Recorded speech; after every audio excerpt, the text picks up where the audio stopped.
Just 4 months before England hosted the 1966 World Cup, the most important trophy in football disappeared. Despite being displayed under guard in the heart of London, only a short distance from Scotland Yard and the Houses of Parliament, the Jules Rimet Trophy was stolen in broad daylight. What followed was a bizarre chain of events involving ransom demands, bundled police operation, a mysterious accomplice known only as the Pole, and ultimately a scruffy mongrel dog that succeeded where hundreds of police officers had failed.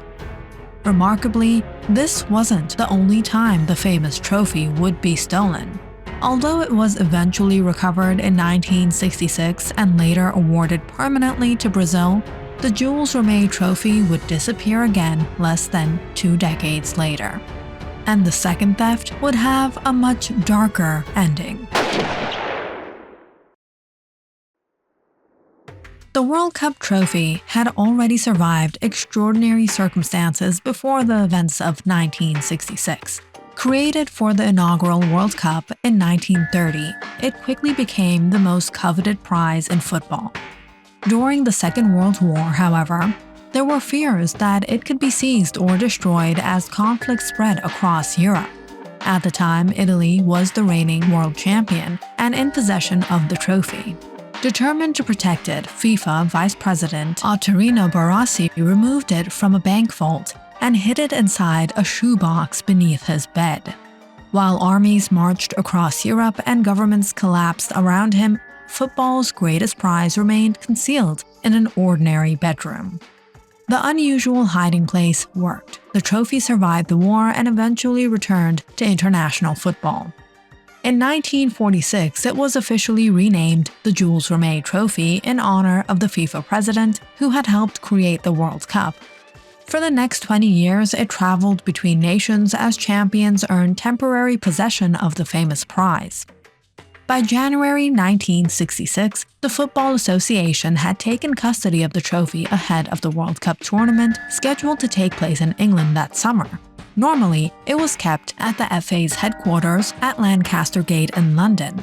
But as excitement for the tournament grew, requests to display it became increasingly common.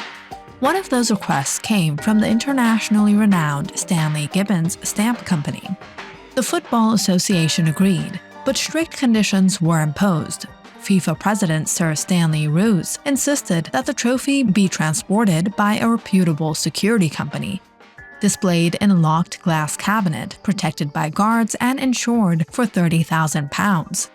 Given that rare stamps worth millions of pounds would also be on display, few people imagined the trophy was in serious danger. The location itself appeared secure. Central Hall, Westminster, stood close to the Houses of Parliament and New Scotland Yard. If there was one place in London where football's most famous trophy should have been safe, it was there. The exhibition opened on Saturday, March 19, 1966. The World Cup trophy quickly became one of its most popular attractions. Visitors gathered around the display cabinet to catch a glimpse of the prize that would soon be presented to the champions of the world. The following morning, however, a series of seemingly minor security lapses created the perfect opportunity for a thief. March 20th was a Sunday. The exhibition itself was closed. But Central Hall remained busy because church services and Sunday school activities were taking place inside the building. Public entrances were open. People were moving through the corridors, and maintenance staff came and went throughout the morning.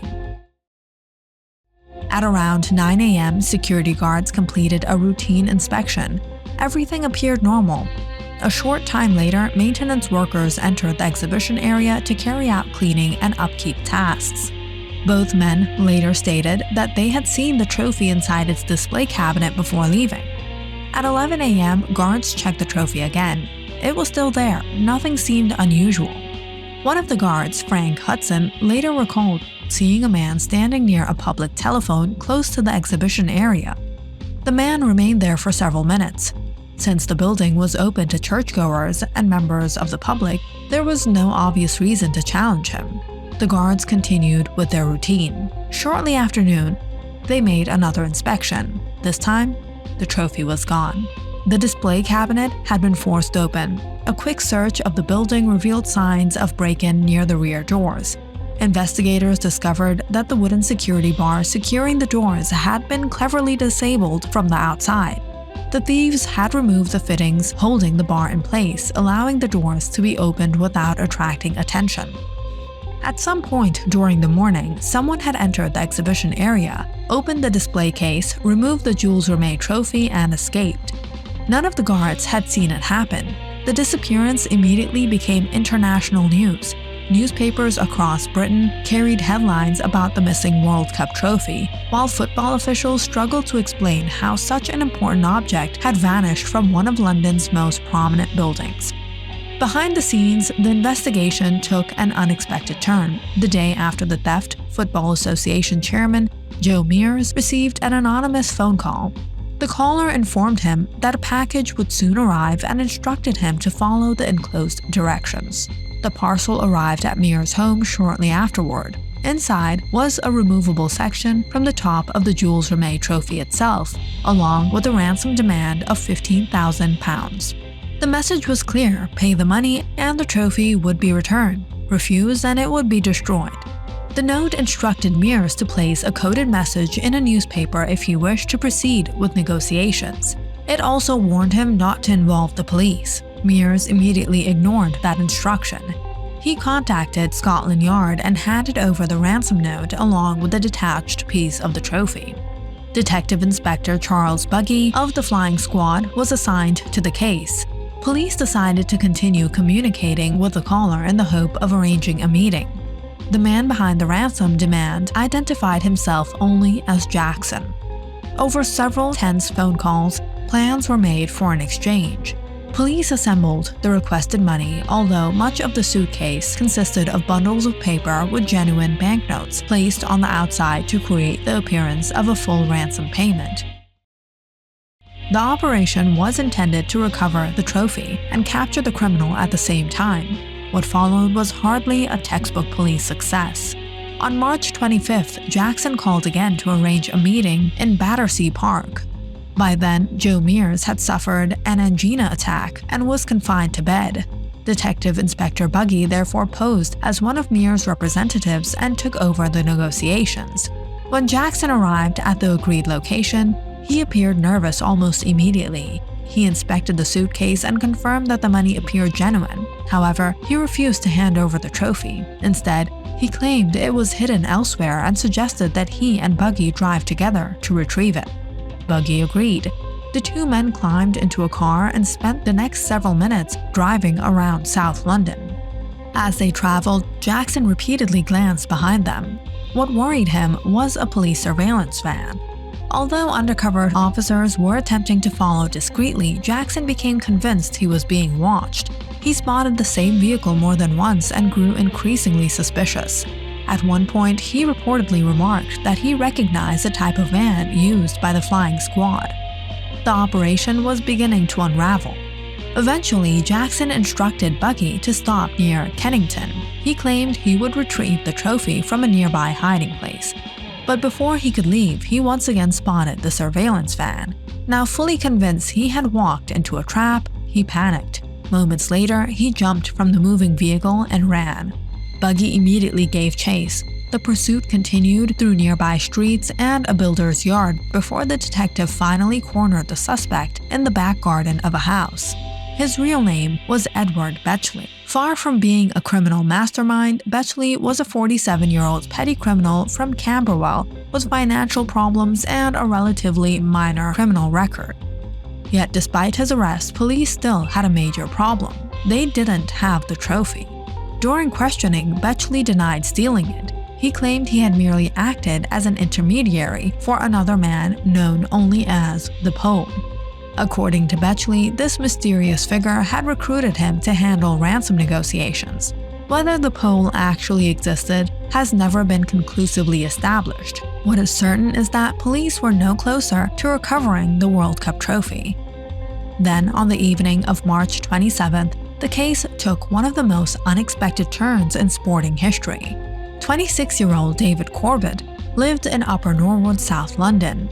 That evening, he left his house to make a phone call and decided to bring along his dog, a 1-year-old black and white mongrel named Pickles.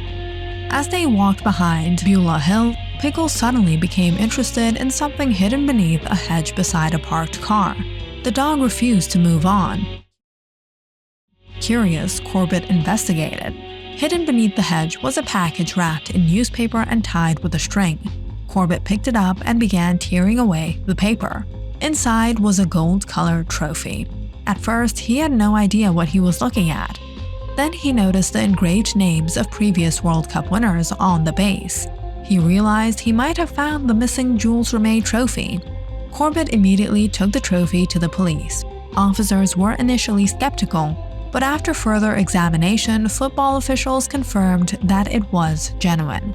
The World Cup had been recovered. News of the discovery spread rapidly. The public celebrated the trophy's return, and Pickles quickly became an international celebrity. Newspapers published photographs of the dog, television crews requested interviews, and the unlikely hero became one of the most famous animals in Britain. The recovery also raised new questions. How had the trophy ended up beneath a hedge more than 6 miles from where Bechley had been arrested? Investigators suspected that an accomplice had abandoned it after learning of Bechley's capture. Many believed this individual was the mysterious Pole described during questioning.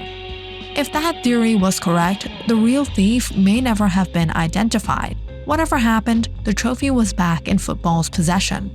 On July 30, 1966, England defeated West Germany 4-2 after extra time at Wembley Stadium. Captain Bobby Moore climbed the steps and lifted the Jules Rimet Trophy before a jubilant crowd. The image became one of the most iconic moments in sporting history. For many people, that was the end of the story. In reality, the trophy's final chapter was still years away. In 1970, Brazil defeated Italy in the World Cup final and became the first nation to win the tournament 3 times. Under FIFA rules at the time, any country achieving 3 World Cup victories earned permanent possession of the Jules Rimet Trophy. After 40 years of international travel, football's most famous prize was handed over to Brazil. FIFA simultaneously commissioned a replacement trophy for future tournaments. Introduced in 1974, the new FIFA World Cup trophy came with an important rule change. No country would ever again be allowed to keep it permanently. The original Jules Rimet Trophy now belonged exclusively to Brazil. It was placed on display at the headquarters of the Brazilian Football Confederation in Rio de Janeiro, where it remained for more than a decade. Then, in December 1983, history repeated itself. During the early hours of December 19th, thieves broke into the Confederation's headquarters. According to investigators, they overpowered the building's night watchmen before making their way to the area where the trophy was displayed. The trophy was protected by a glass-fronted wooden display case. The thieves simply pried the cabinet open and removed the trophy. When employees arrived later that morning, they discovered that the Jules Rimet Trophy had disappeared for the second time. Authorities launched a major investigation, but the circumstances differed significantly from the events in London 17 years earlier. No ransom demand followed, no intermediary attempted to negotiate, no one offered information in exchange for money. Instead, investigators increasingly came to believe that the motive was purely financial. The trophy was made of gold-plated silver and contained a significant amount of valuable material. Detectives eventually identified several suspects connected to organized criminal groups and traced the theft to individuals involved in trading precious metals. According to the official investigation, the thieves delivered the trophy to a businessman who arranged for it to be melted down shortly after the robbery. By the time authorities closed in on those responsible, football's most famous trophy was believed to have been destroyed. Over the years, rumors have persisted that the Jules Rimet Trophy somehow survived and remains hidden in a private collection. Yet no credible evidence has ever surfaced. More than 40 years later, the original trophy has never reappeared. The conclusion remains one of the saddest in sporting history. A trophy that survived a world war hidden beneath a bed, escaped destruction during the 1966 theft, and was recovered against all odds by a dog named Pickles, ultimately vanished after its second theft. Brazil later received a replica, but the original Jules Rimet Trophy, the same trophy awarded to World Cup champions from 1930 until 1970, was lost forever.